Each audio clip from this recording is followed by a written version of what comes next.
Hey guys, welcome to the next tutorial for ethical hacking and penetration testing with Kali Linux. So before I proceed today, what I would be teaching is footprinting and reconnaissance. So before I go ahead deep into what it exactly is, before I go ahead more into letting you know how we can go ahead and use Kali Linux for penetration testing or hacking into some random stuff, I'll teach you how we need to first go ahead with that. So there are a few layers of hacking that you need to know before you can go ahead and hack into any kind of stuff. Let's say it may be a PC or laptop or cell phone PDA or in any company server or anything. So there are a layer of things that you need to know. You need to follow these specific protocols before you can get into deep hacking. So today I would be teaching you, and as you can see over here that we have lots of stuff over here. When you check Kali Linux, we have n number of security tools. So you might be wondering what is information gathering, vulnerability analysis, web application password attacks, and many more. So I would first go ahead and teach you the different layers of ethical hacking today. So let's open the web browser and go ahead and check. I have some or the other over here. Let's check years of ethical hacking. There are few things that you need to know before you can proceed into detailed stuff. So I would be teaching you that today. The first thing that we would be needing would be to know that, okay, the first thing is that we need to go ahead and gather the information, and then we need to go ahead and know whom we are attacking. What are the different layers for that? That means what are the countermeasures that they can go ahead and take against us. So these are the few things that I would be teaching you today. So let me check. Okay, I think that it's checking the layers of OSI. So I'll just type steps of ethical hacking. Perfect. Okay. So these are the things which we'll go through once we go in detail related to ethical hacking. The first step that we would be looking today would be the footprinting, who is NS lookup search engines and social networking sites. After that, scanning and enumeration, that are computer ports, which ports are open, which ports are not, and what would be the application services. Then trojans and backdoors, viruses, and then finally the hacking and exploitation. That would be the buffer overflow, spoofing, or different types of attacks, which includes even DDoS. This is not over here as of now. But yeah, these are things I would be teaching you. So let's take a first look at footprinting. So I'll just go ahead and show you. Let's go ahead and take a look at what are the footprinting tools we have, and after that I will explain it to you what is footprinting. So let's check. Okay, we should be okay here. As you can see, we have these information gathering tools are all also known as footprinting tools. And as you can see that we have loads of things over here: service fingerprinting, routing analysis, OS fingerprinting as to gathering information about a related OS, and loads of other stuff. So let's first know what exactly footprinting terminology is and what all things are included in that. So footprinting is just that we need to go ahead and gather information about specific people. Okay, let me check the updates.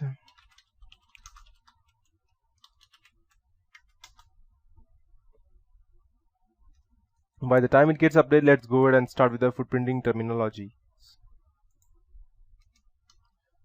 Okay, so footprinting and reconnaissance is what we would be learning today. So what is footprinting? These are the several ways of gathering information about footprinting. So before we go deep into this concept, it is important to know the basic terminology used in footprinting, and these terms will help you understand the concept of footprinting and its structures. So open source or passive information gathering, that is the first one. So open source or passive information gathering, PIG, that's what I call. It is the easiest way to collect information about the target organization. It refers to the process of gathering information from open sources or publicly available sources such as newspapers, television, social networking sites like Facebook, Twitter, Orkut, or blogs, etc. And using these, you can gather information such as network boundaries as to where they are actually located, their geolocation, IP addresses reachable via internet, operating systems, web servers which are used by the target network, TCP and UDP services in each system which are open and which are not, control mechanism, system architectures, intrusion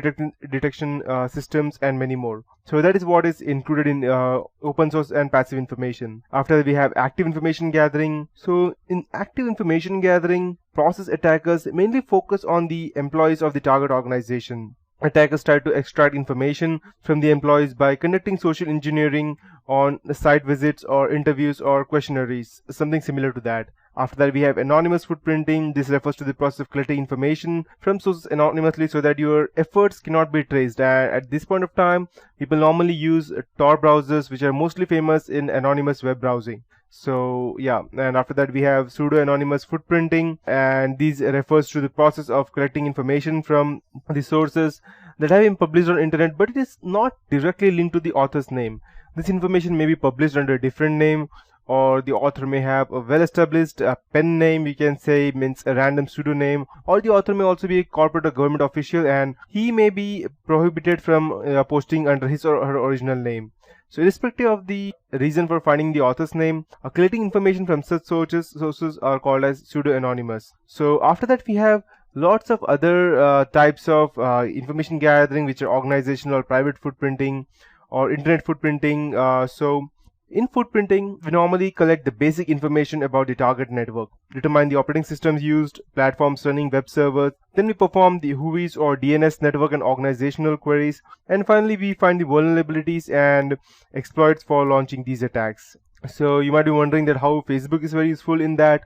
So I could have also, and you might also be wondering that why only Facebook? Why not, let's say, we have Twitter as well over here, then why not Twitter, or why not Orkut? The reason being that Facebook is the most popular and people don't hesitate to give out information on Facebook. Let's say, for example, and even if they don't want to give out information, they may just simply give out without even them knowing that. Let's say, for example, you want to search a person on Facebook and you have find out his name, and if you want to go ahead and access his, let's say, for example, Facebook profile, you want to hack into that, and when you go ahead and let's say you click forgot the password option, and then it will ask you what is the date of birth of the person. Just one example, because that is a normal question that people keep. So you want to know the date of birth of that person. So what you would do, you would go ahead and search into his profile, and you may not able to get that. So, or you may call and you may do social engineering to get his date of birth or something like that. But there is another way. Even if you do social engineering stuff like by calling them, there's still a way that they can trace you out by looking up at the phone number, until unless you have not created a fake account and you have created a fake cell phone number as well. But that is getting into deep stuff, and it may also have different expenditures as to getting a phone, getting a cell phone, getting a SIM card, and then creating fake IDs to get this fake SIM card. So instead of doing that, why not go ahead and use some just social engineering techniques such as just guessing and gathering information. So the first part would be just go ahead and look up his, if you just want the, let's say, year of birth, just go ahead and look at his colleagues with whom he has taken pics. Let's say, for example, if, let's say for XYZ, the guy's name is, let's say, Mr. Smith, and he has another friend whose name is Mr. Adam, and they went to the same school and they were in the same class and everything. So it's probably that he might be, let's say for example, Mr. Adams' age is 1989. So the Mr. Smith's age would probably be 1988 or 89 or 90. He won't be much bigger or lesser than that. So you can just go ahead and try all these options out, and you can get at the date of birth. So now you know how you can go ahead and gather such information just by looking at someone's Facebook profile. You don't even want to know who his friends are. Just by looking at his photos that he have uploaded, you can get loads of information. So in security research, Facebook is called as a treasure trove of personally identifiable information. A report by Imperva revealed that users' general information can often include date of birth, home addresses, and sometimes even the mother's maiden name, allowing hackers to access this and other websites and applications created by targeting spear phishing campaigns. In detail, a concept called friend mapping is also there, when an attacker can get further knowledge of a user's friend circle, having access their account, and posing as a trusted friend. They may even cause some mayhem or damage, and this can include transfer of funds and even extortion. So when asked why Facebook is so important to hackers, then the Imperva security senior strategist Noah Barsioff said that people also add work friends on Facebook. So a team leader, let's say for example, can be identified, and this can lead to a corporate data being accessed. So you can go ahead and gather information, create fake accounts, and gather information from there. So in more extreme cases, even if Facebook's administrator rights can be accessed, although it is said that it requires more effort on the hacker's side and it is not prevalent, but it is a holy grail of attackers, as it provides a hacker with data of all the users and not just one user. So in protection, it is set out to rule that you need to go ahead and only access the website when you are using the SSL security across the whole website, but that's also not that effective, because people can also do man-in-the-middle attacks and they can also strip the SSL layer off. So nowadays everything is possible. So these are the ways as to how we can go ahead and get into footprinting.